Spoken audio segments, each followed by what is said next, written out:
बिस्मिल्लाहिर्रहमानिर्रहीम। अस्सलाम वालेकुम। ये मेरी आज की वीडियो आप रिकॉर्ड कर लें। ये मैं अपने अली मुमताज़ अंसारी एडवोकेट साहब के मोबाइल में सिर्फ इसलिए रिकॉर्ड कर रहा हूँ कि कुछ लोगों को गलत फहमी है, वो गलत फहमी इंशाल्लाह आने वाले वक्त में दूर करेगी। ये वीडियो एज ए सबूत आज मैं अपलोड कर रहा हूँ। आज तारीख है 10 नवंबर और सन है 2021 और बरोज दिन जो है आज है बुध। तो ये आज मैं कर रहा हूँ, इंशाल्लाह आने वाला जो जनरल इलेक्शन है 2023 का, उसमें NA 156 का जो हल्का है, मौजूदा MNA वजीर खारजा पाकिस्तान जो है वो आने वाले इलेक्शन में बड़ी भारी अक्सरियत से दोबारा तीसरी दफा MNA मुंतखब होंगे।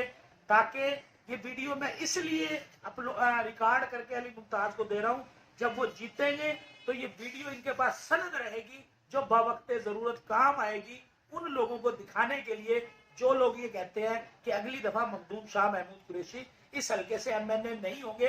तो वो ये वीडियो देखकर अंदाजा लगा लेंगे कि एक वर्कर की ये रिकमेंडेशन थी कि शाह महमूद बड़ी भारी अक्सरियत से तीसरी दफा इसी हल्के से इंशाल्लाह MNA होंगे। शुक्रिया, वसलाम।